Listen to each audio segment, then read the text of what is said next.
I'd now like to transition straight into our next panel, materiality in ESG strategy and reporting. Dry? Not a chance. This is where the rubber, or rather the recycled biocompound made with dandelion oil by Continental Tires using low-roll, higher fuel efficiency technology is going to hit the road. I'm looking forward to learning from this group, who are some of the people that have and are tackling big challenges of embedding sustainability values and the corresponding outcomes into their own companies and their businesses' systems on a day-to-day basis. We have three great panelists, and I won't read their entire bios. They were sent to you in advance, but I'll give you a few highlights. The first, I'd like to welcome my friend Domenico Ionardo, who is with Mosaic Forest Management. Domenico has, for over 2 decades of leadership and executive management experience, shared that in BC's forest sector, and he's been at the forefront of ESG evolution in his firm. He's Mosaic's Vice President of Forest and Logistics and its Chief Forester. He's a registered professional forester, a registered professional biologist, a professional engineer, and he was recently named, not surprisingly, UBC's Forester of the Year.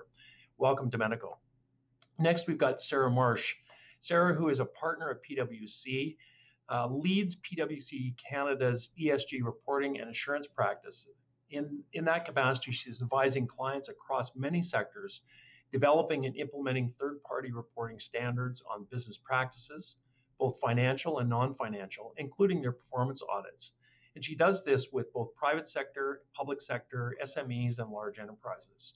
She brings a wealth of expertise in sustainability practices to share with her clients in those forums. And we really welcome her joining us today. And our third panelist is Jeff Pegg. Jeff is the Director of Sustainability and Environment with TELUS. For the past 7 years, Jeff has led TELUS sustainability strategy, and the company has been recognized for their leadership in this space many, many times, largely because of the work that Jeff and his colleagues have championed through their work at TELUS. From waste diversion, energy reduction, to linking team members' pay, including executives, as well as making a difference with impact funding, TELUS has been a leader here and globally in meeting sustainability objectives. So thank you for joining us, Jeff. And finally, I'd like to welcome David Labistour. David, who is going to act as our pilot for this discussion. And I use the term precisely because of the depth and experience and perspectives that he brings to this discussion. We're going to need a pilot to navigate the complexity and also the opportunity, and I know David is equally up to the challenge. So before I turn the controls over to David, and for those not familiar with David's own expertise and experience in this space, you'll know that he is a well-known leader and advocate for ESG integration here in British Columbia and globally. He's a global apparel and lifestyle brands expert, having worked across the world in a number of firms, including Adidas. And fortunately for us, he arrived in BC and became the CEO of Mountain Equipment Co-op for 11 years. During his time at MEC, the organization was an early adopter of sustainability and ESG principles into their entire vertical supply chain.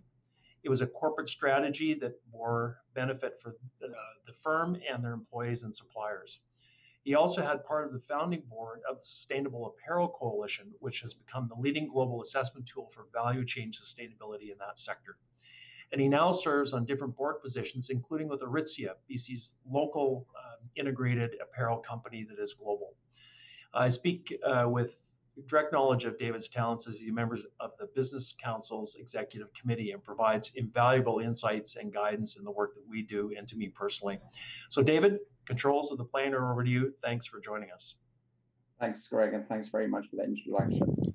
I just want to start by picking up on a line that Stephanie said about committing to commit. And I think that's a really smart place or a smart thing to say for a lot of SMEs that are wondering where to start. Like, what is materiality? What risks are we sitting on? Are we being left behind in this process? What do we measure? What standards do we follow? Where do we focus when the list of potential issues is a mile long? And I really believe this requires an open mindset to reorient our businesses to create value in new ways. And this means adding consideration of the environment, employee engagement, external partnerships, and an understanding of one's broader societal impacts. but it cannot be done without an understanding of what truly matters to our particular business. In other words, materiality. Before we go to the panel, I just want to remind you that if you have any questions, please type them into the chat and we'll get to them as time allows. So in kicking off, Sarah, the term materiality gets used in a number of different ways. Can you please speak to it as it applies to ESG? Sure, yeah, thanks, David. I thought it was good just to confirm what we're not talking about. So, often we'll hear materiality used typically by auditors. And in that scenario, you've already worked out what your subject matter is, and then thresholds are being set for performing testing. And so both the user and the auditor knows, what would be a material change in that result that would impact the users of that information. And then they design their testing accordingly. And that's, again, a very frequent use of the term material. But today what we're talking about is material topics, or your material ESG risks for your company. And so for it's what are the material or the significant non-financial impacts that the company has as a result of its activities. But of course, also with all of this transition that's going on around us, what impact are those risks then having on the company? And so when companies are putting together their sort of ESG reporting strategy, it's a critically important part of the process, as many of the panel members said earlier. And if it not only helps you determine what ESG topics you should be managing and reporting on, but it should help, you should be identifying the impact kind of those risks to the company, but also to stakeholders, which then allows you to prioritize which ESG matters to really focus on. Because I think, again, a couple of the panel members mentioned it earlier, making sure that you're prioritized as to the ones that really are material to your company is just a critical part of the process. And the final thing I thought I just mentioned, David, is because it's getting a lot of discussion recently, is this concept of sort of double materiality or dynamic materiality. And the reason I thought I might mention this is, globally, there's lots of discussion about what the focus of ESG should be, whether it's just, those matters important to investors, or those, and we talked again a bit earlier about those that impact the enterprise value of the company, versus those that are material to all your stakeholders. And that's where you hear the term stakeholder capitalism coming from. And so I think when you're talking about material topics, it's also important to sort of pause and just recognize that materiality is kind of relevant, and always need to define it. Are you talking about those material topics to enterprise value, or those relevant and for your broader stakeholder group? So I thought, anyway, hopefully that sort of sets the tone a little bit. I'll pass that back to you. Yeah, thanks. So, and you spoke about the fact that that each organization has its own specific materiality because we're all a little different. So, Domenico, can you please describe Mosaic's ESG journey as it relates to your specific business and your motivations, priorities, and where you are in this work? Thanks a lot, David, and good morning, everybody, from where I'm broadcasting here. That's the Nanaimo territory, beautiful Nanaimo. Look, Mosaic's been around for 108 years for a couple of reasons. One is that trees grow back. And the second is that it's always adapted to science and public expectations. So the company's implicitly always attended to aspects of what we now call ESG, with examples like originally building some of the first hospitals and what we see in cities and towns of today across the coast of BC, or cooperation with the labor movements of the 1930s. And looking back at that long history, I see the first formal discipline around ESG coming with materiality and definition of that in the 1970s, when departments were formed to address matters of environmental and social values. And these initial efforts were focused on risk mitigation. How do we get more timber and find, efficient engineering solutions to build safer equipment, or better roads and bridges, or reforesting better and faster? So about 20 years later, though, in the early 1990s, BC was a focal point for the new public lens of sustainability and the cumulative effects of forestry at a landscape level, which kicked off internally a formal environmental and safety program focus that we still run today, from the board level down to the forest floor. So we're focused on expanding our commitments as today as part of solving the climate change threat and also implementing our Aboriginal relations program. So that we got to have structure around that and make sure our corporate responsibility to be part of reconciliation is deployed. And currently, as the latest step on that evolutionary path for ESG for Mosaic, we've got a lot of work going on about how to further formalize and instill diversity and inclusion objectives deeper into the culture of our company. So, David, that's where we've been at over the last 100+ years. So it seems like every time you get on top of something, another one opens up, and you have to keep evolving. So, looking at the evolution of ESG and materiality, Jeff, I know that you're in the process of reviewing and updating your materiality assessment at this point in time. So why is this important, and what are the outcomes you're looking for? Thank you. Yes, we are. We have sort of a bit of a cycle that we go through in terms of materiality assessments, which essentially, I want to pick up on something Stephanie said. It's stakeholder engagement, and it's a broad section of stakeholders. And it's part of our sustainability strategy is to engage with our stakeholders, of course. So every third year or so, we go through a very formal process where we bring in an independent third party using standards that helps us take a look at our material issues and assess them. In between years, we do less formal engagements, but it all means bringing together stakeholders and listening to what they have to say and talking about our issues.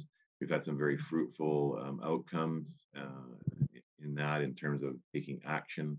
For example, we had a roundtable at our head office with representatives from different stakeholder groups a number of years ago. And in part, that led to some of our Connecting for Good programs that you see in the market nowadays.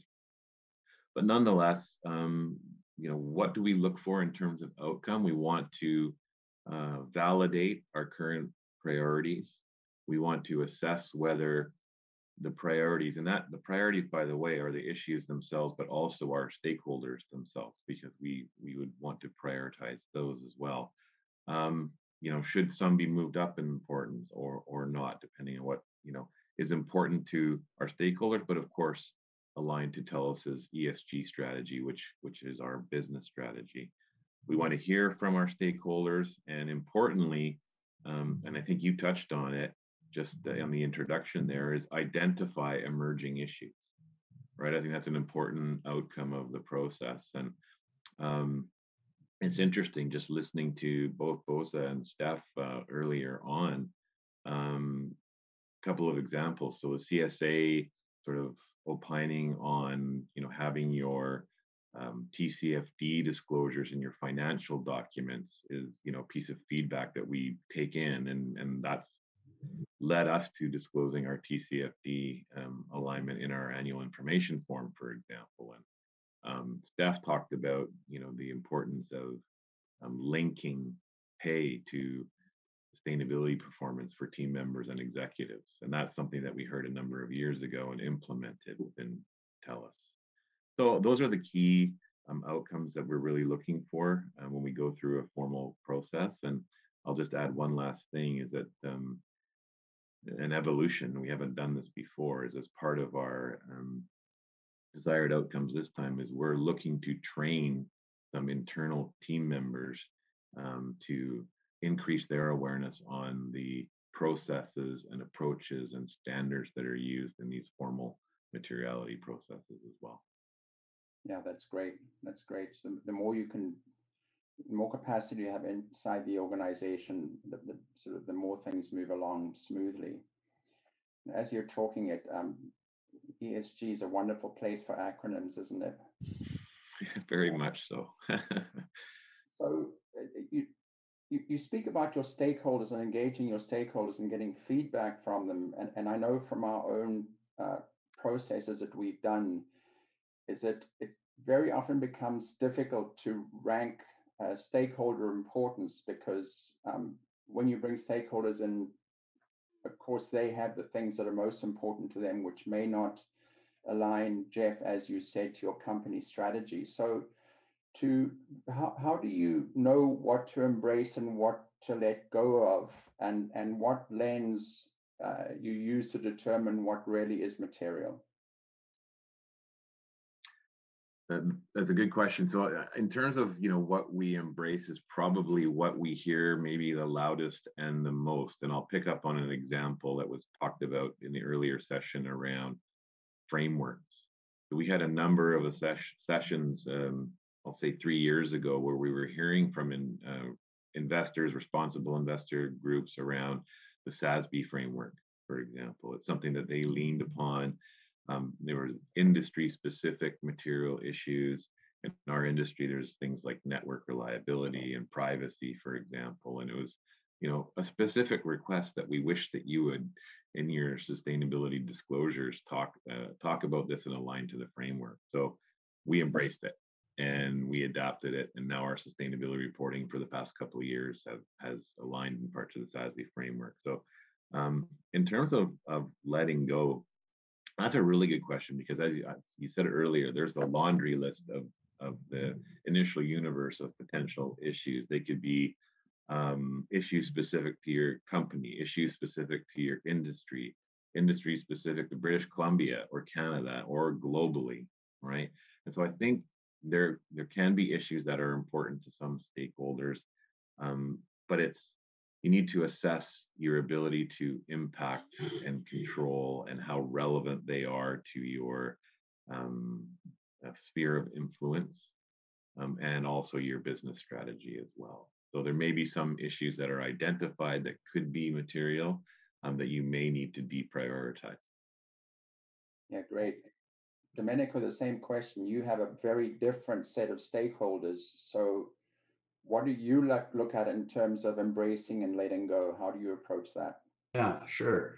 In our type of business of growing trees, moving logs, it's immediately perceptible to the public. We have a large interface with our neighbors, and you can see an effect on the landscape. And forestry is a dispersed activity with long time frames that can be considered really a crop within an ecosystem. So by definition, everything in the ecosystem is connected, and we generally don't let go of anything that we do learn to measure. And technology lets us measure and manage many aspects of the landscape we certainly just couldn't do before. We can map things to finer precision for wildlife, or we can pick out big or special trees, or calculate how much carbon our forests are absorbing. And Boza mentioned earlier that erring on the side of materiality is the real default for us. And forestry is good at the landscape level, and there are trade-offs. Certainly, we operate at low risk. We can't operate at zero risk, and I don't believe anybody can, working with nature or with nature-based solutions. But we want to keep it as low as possible. And then on the whole, for day to day, it boils down to two lenses for our forest management decision making. Really, we have a supply side lens, which is what does the public and our professions and First Nations and ultimately neighbors, what do they expect of us from ESG? And then on the demand side, what are our customers hearing, and what do they need to feel confident in the renewable building material, which is ultimately what we're delivering. Yeah, so listening to you, you have a pretty sophisticated organization that's been at this for a long time. And I know that there are a lot of people listening that are perhaps from SMEs, and Stephanie spoke about SMEs setting goals in their most material issues and the need for disclosure before full reporting. So Sarah, let me ask you then, in relation to this issue, there are a number of different frameworks and standards, and they can be confusing. How does one go about choosing where one starts, and what have you seen amongst your clients that has worked well? Yeah, it's definitely the $1 million question right now. As a lot of companies are formalizing kind of ESG reporting where maybe it hasn't been formalized before. And I would say that there's quite a few considerations when you're looking at the frameworks and the standards. And I think the previous panel talked about the fact that we're not lucky enough to be with one set of globally accepted standards at this point. I think some of the advantages of using the standards and how you can use them is many smart people have spent lots of time already thinking about your possible ESG risks, and what a company should disclose, if those topics are relevant to you. And very specifically, like what metrics might be important to measure. So you can gather some really good insight and ideas into for your relevant ESG risks. What those metrics could be that you might want to report. And certainly if you think about, I think Jeff mentioned SASB, that's the Sustainable Accounting Standards Board, set up in the US. And what they did do is they designed it by sector. So you can actually go in and see what the material topics are for your sector. And I often say to companies that's not a bad place to start, and especially if you've not really sort of put thought to this before. The key thing to watch out though with the SASB standards is that they were set up with that narrower lens. We talked earlier about enterprise value versus that stakeholder capitalism view, and SASB were very specifically set up to deal with the investor lens. So it's a great place to start, but it's certainly you can get some great information and some thoughts on what metrics might be. But if your ambition is actually to address your stakeholders, it's not going to give you a complete view. And then there's some of the other standards like GRI that take that broader view of the impact on stakeholders. I would say there's also probably a couple of organizations like the WEF, the World Economic Forum, have done some really interesting work where they determined common metrics that all companies should report on. And the idea being it almost acts like a sort of baseline for ESG metrics for companies. So there's lots of options out there, and those I've only really have touched on just some of the major standards globally. The challenge, of course, is Domenico talked about we're talking about forestry, and you dive into the world of forestry, and there's a whole sort of bunch of supply chain frameworks and reporting that's also in place and set up to allow for reporting there as well. So it is easy to get lost in potentially reporting on lots of standards, and so you do need to sort of step back and kind of come back to prioritizing your material topics and make sure that you're not sort of getting lost in there. And you sort of asked me what I'm seeing with clients.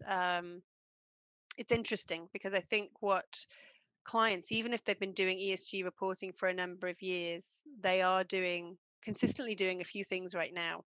One is I do see a lot of refreshing of that materiality process that Jeff sort of mentioned. And I think that's because the bar has moved and society's expectations are shifting.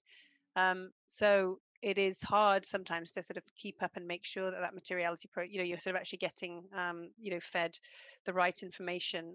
Diversity and inclusion as a topic has shot up most companies' materiality matrices, where it was probably on the list before, but the societal expectation has pushed that up into that top right hand quadrant of that materiality matrix that many companies prepare. And then the other thing, determining what standards your stakeholders are interested in, and I've mentioned standards. The other thing as well that a lot of my company and my clients are looking at, of course, isn't just standards, but it's ratings agencies, of course, now.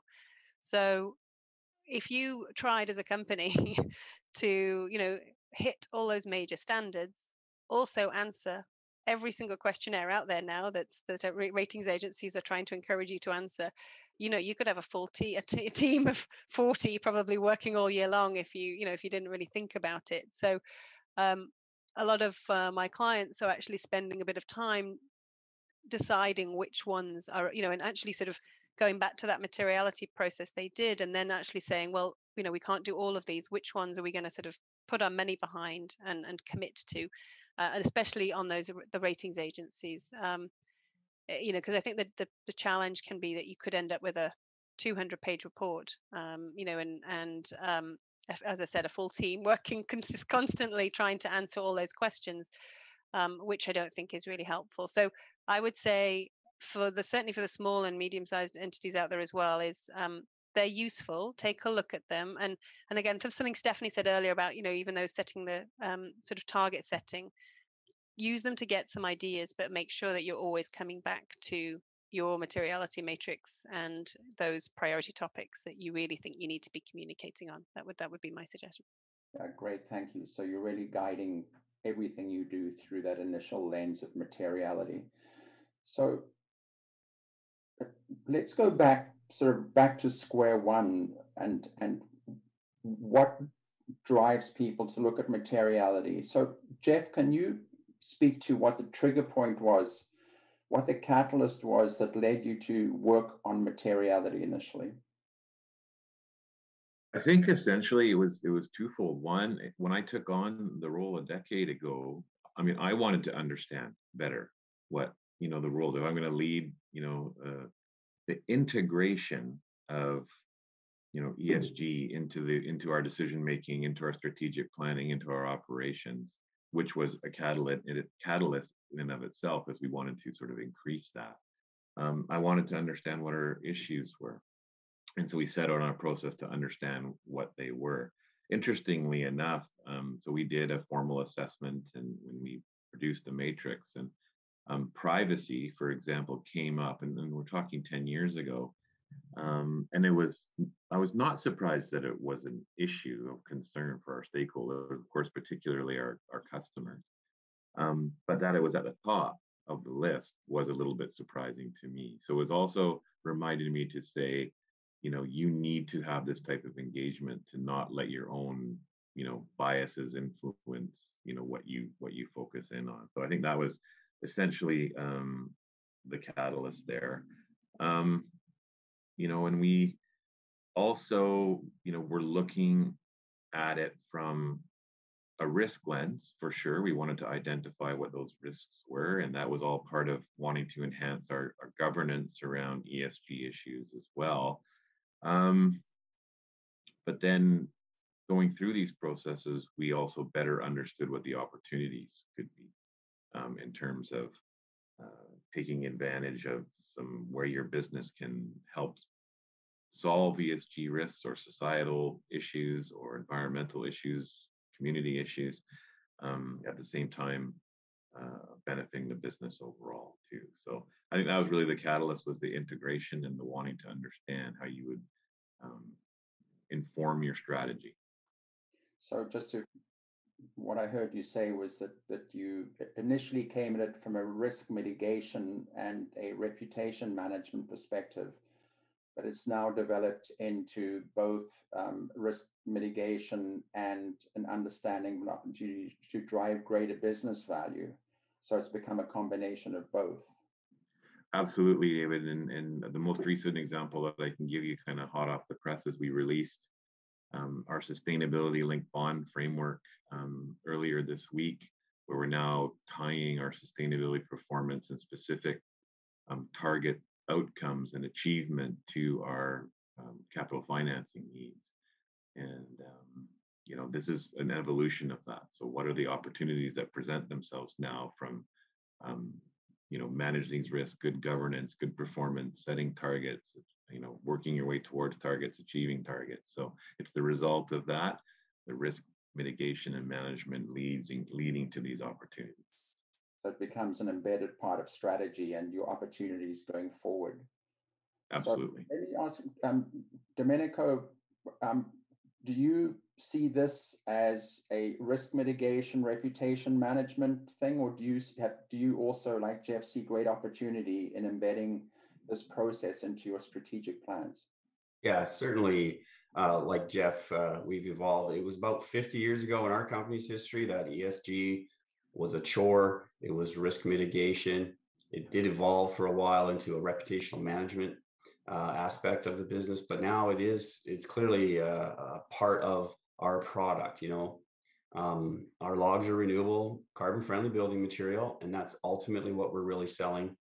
It's also helping us redefine our products. 10 years ago, we took the leap as the first major forest company in BC to develop and sell a carbon offset project. And we have more opportunity for that, as well as over the last 50 years and continuing through to today, being part of direct conservation because of the nature of our business, landowner, working with governments wherever there's demand to donate or trade or sell lands parks, for instance. So right there, and direct opportunities for redefining our business and our product lines, David. Great. So let me just move to another level of the work you're doing, your ESG work. How do you approach the validation of your ESG work? Because there's so much stuff you're covering. Do you have validation at every stage, or is this something that's ad hoc? Well, for us, it's really two ways, and it's been something done over time. But we rely on independent audits and certifications, along with public surveys. So, our independent audits have been happening since the late 1990s, when we were the first to get environmental certification. And we're up to 5 certifications now: 2 on environmental and forest sustainability, and 1 for safety. And in the last couple of years, we've added 1 for progressive Aboriginal relations from the Canadian Council for Aboriginal Business, and 1 from the Carbon Trust out of the United Kingdom, related to our certified carbon footprint. So yes, we've taken a compartmental and modular approach to it, because we're closer to the frontier on many of these from a Canadian company perspective. And then we wrap all that up to gauge what's happening through regular public surveys, and want to understand how people perceive how we manage the forest directly, but also our efforts for opening up public camping opportunities, recreational activities, and partnerships with hiking and biking and hunting and fishing clubs. So there's clear correlation in our data between how much we publicly report of our business, our decision-making processes, and public support. So we keep that cycle going. Yeah, good for you. I think I've certainly spent a lot of recreation time in lands that you've been involved in. Great. I know that a lot of the people listening in to this discussion do come from SMEs. So can I just go through the 3 of you and just say, what bumps and learnings have your businesses and clients experienced on your ESG journeys? And what would be useful for others to consider on their own journeys? So Sarah, let me start with you from your client perspective.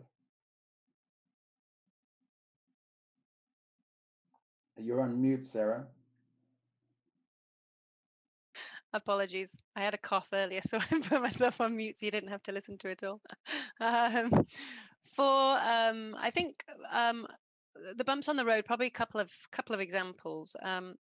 One is, I think I've got quite a few clients, and I think this has been in sort of recent years with, I'd say, I sort of referred to it earlier, the sort of the change in the audience of who is interested in these ESG topics. And I would say I had a few clients where there was real sort of frustration, because they felt like they had, significant programs in place that were doing, they thought, they were the right programs and doing the right things, but they were sort of missing the communication piece because the audience changed. And so, investors were basically coming back to them, and, and sometimes ratings agencies, and they were getting poor scores. So they, I sort of had these confused clients almost kind of going, I don't understand. I think I'm doing all the right things, and I think I've done all of this. And so they were sort of missing that element of, and also it comes back a bit to the materiality piece, but also just, thinking about what is the point of doing this and who needs to know it, who are my stakeholders. So I think for me, that's kind of one key thing. And right now it's changing rapidly. So, being very clear as to who you're doing this for, and who needs to know is probably a key thing. And then just this challenge of staying focused. I would say a few clients have probably had this problem of that, I alluded to it earlier, the 200-page report, and I don't think that helps anybody. So those are probably my key things. Okay, thank you. Jeff, yours? I've been sparked by the conversation today, so I made some notes. I'm going to sort of package up and double down on some of what I've heard already. So from the outset, we think of our disclosure, so letting our stakeholders know of what we're doing, as a non-financial disclosure, and it's certainly not a marketing document. I think that's important to think about, and it picks up on a couple of key points. One is providing context always, especially when you're disclosing data, so that you're stakeholders understand that, a number that you're quoting, what does it mean? So what of what that number is as well. And then I also think when you're talking about your strategy, it should be balanced disclosure. So not talking about, some of the great successes maybe that your organization has had, but also some of the challenges that face and the headwinds that, are there. And also not just talking about what you have done, but looking out to the future on what could be. And I think that helps build trust and credibility with your stakeholders in terms of your strategy as well. And then last couple things, you talked about it. I think you need to have a very well defined and understood strategy. So that means like when you're saying ESG or sustainability or CSR, what does that mean for your organization? And are you communicating that well to your stakeholders, including your own team members? And I think that's very important. And it can be a barrier if you're saying something and people think it means different things. It can impede the application of your strategy and then getting commitment and buy-in across an organization, large or small. And the very last thing is, because we talk so much about standards, so SASB and GRI and other frameworks, and we've got CDP, rating agencies. I mean, you can get overwhelmed with that. And I think Sarah talked about you could have teams, looking at this. So it's focus. It's just don't try and boil the ocean in terms of, your strategy and then also your disclosure. I think that's very, very important. And the other thing is too, you can start off here and then, grow as time goes by. And so I think that's my top potential bumps in the road, and that all of us have experienced one time or another in one form or another. Yeah, and you mentioned strategy and buy-in from the business. And if you have buy-in from the people in the organization to what you're doing, it makes things far easier. Domenico, can we end off with you? What your learnings were and what your sharings would be? Well, certainly it hasn't been a hasty process for Mosaic. 30 years ago was when it first coalesced that the ESG was important and made it onto a strategy. It took 20 years before that, before it even became formal. Stephanie mentioned earlier that you need to start somewhere. I totally agree. Most companies don't have that kind of time, so it's important that you work hard to make ESG part of your brand, part of your product. It's over those years, our company and our staff and our suppliers, they've felt the concern about our practices, particularly safety and environment. We've been through blockades and strikes and protests, to be honest with you, and it's been clear for a long time that the public and customers have a certain expectation and understanding that there can be a footprint from forestry on the planet, society.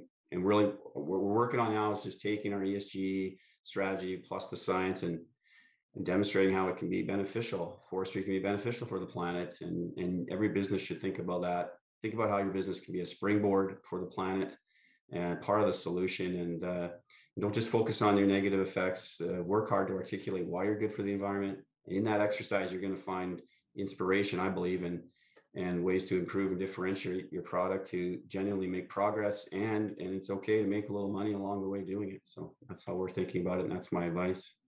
Yeah, and you know what, I really, it's a great way to end the questions, because if you do look at your materiality and you have a good strategy, your business can be accretive.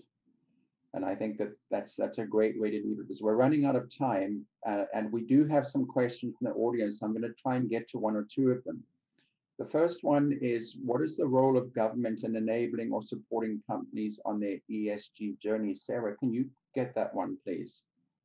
Yeah, absolutely. I think what government can do, is by having either their own, there's a couple of things. One is maybe, the government are setting targets and putting regimes in place, and we're sort of seeing the move on things like carbon tax. Excuse me. And what that can do is kind of level the playing field. So you're not sort of rewarding those companies who aren't making this extra step and realizing their responsibility. So I think, sorry, excuse me. I think that the more that government can do that, the better. And then on the incentive side, right, we're sort of starting to see it really making sure that they have the sort of mechanisms where there's incentives, and getting that kind of access to capital for innovation, because I think that's going to be one of the critical things that's needed in a number of these key areas to keep this moving. Okay, great, thank you. We have 2 minutes left. And Domenico, this one's coming at you. Given the importance of Indigenous reconciliation to doing business in BC, what are some of the thoughts on partnering with Indigenous peoples to develop and co-create assessment reports on materiality that can create trust? Yes, certainly.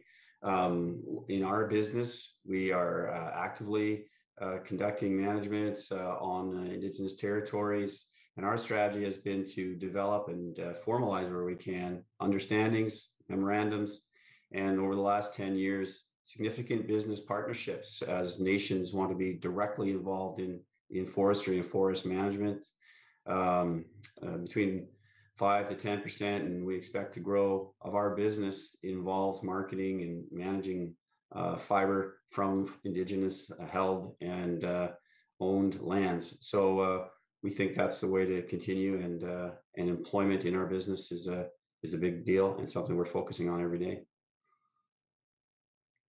Thanks. And unfortunately, we're out of time, because I've really enjoyed listening to you and learning from you. And I'm now going to hand it over to Greg. Well, thanks so much, David. I know we could continue on this conversation because, pardon the pun, it's so material to, I think, business prospects moving forward on all the rationale we heard a moment ago. I want to thank you, Domenico and Sarah and Jeff, and of course, David, for just a great conversation. I was engrossed in taking significant amounts of notes, as Jeff indicated he was as well. The thing I liked about it is you just provide a practical, evidence-based direction around the things that you focus on in materiality and the key to strategy and setting goals for yourself, inclusive of governments. You know, it struck me that listening to the conversation, ESG really affords the ability to move from process-focused work to outcome-focused work, and not just on material risks, as Domenico said, but ideally informing a more holistic strategic approach to both your commercial activities, but also the societal outcomes and practices that you're accountable for and that you impact with your stakeholders and communities.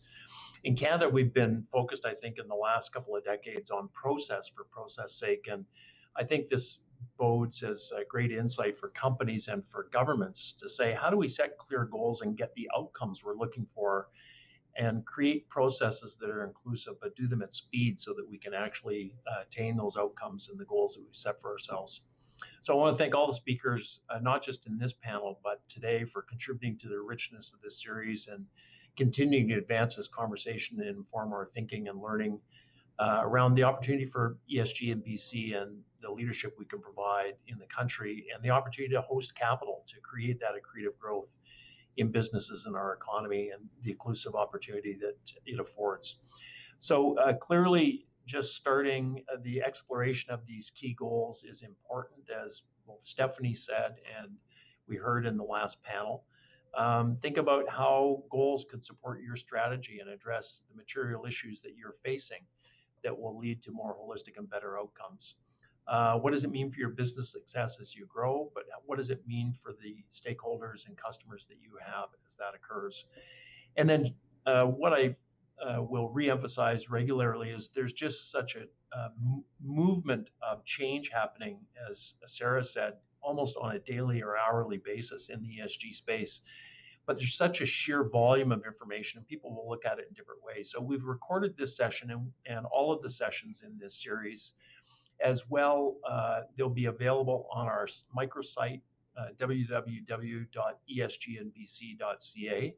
And it's going to serve as a consolidation of not just the conversations we're having, but other facts, stories from BC firms, the actions they're taking with impact and outcome, and thought pieces, as well as just stories linking to best practices that are having material impact today, let alone tomorrow.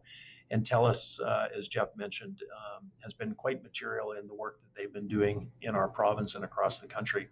So before I wrap up, though, I'd like to thank Lori and the team at the Chartered Professional Accountants of BC for their support in today's event and the contributions that they've made to the series. And I'd like to thank Bennett Jones for their leadership in providing another material contribution to learning and potential actions with regard to ESG in BC. And I want to thank each of you, our audience members, for participating today. So please mark your calendars for upcoming events in the series. On September 21st, along with Global Container Terminals, we will be discussing meaningful stakeholder engagement and partnerships and supporting diversity and inclusivity in our workplaces and in the communities that we operate in. On October the 7th, along with Deloitte, we will be exploring opportunities for sustainable infrastructure in the region and movement of people and goods in and through and across the province.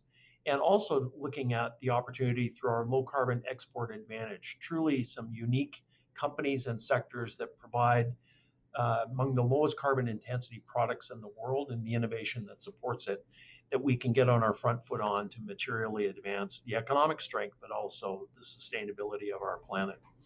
And on October the 19th, TELUS will co-host our wrap-up event where we take a look at the path forward for ESG together in BC, how we advance the material interests of our province to host capital, to advance change, to drive innovation, and to have a more inclusive society through the talent richness that we have in this province. And with that, I'd like to wish all of you a safe and restful and liberating summer and weekend. Please be safe, be kind to each other, but continue to share your ESG stories over the coming months with us at esgnbc.ca. And we look forward to seeing you again on September 21st for the next event in this series.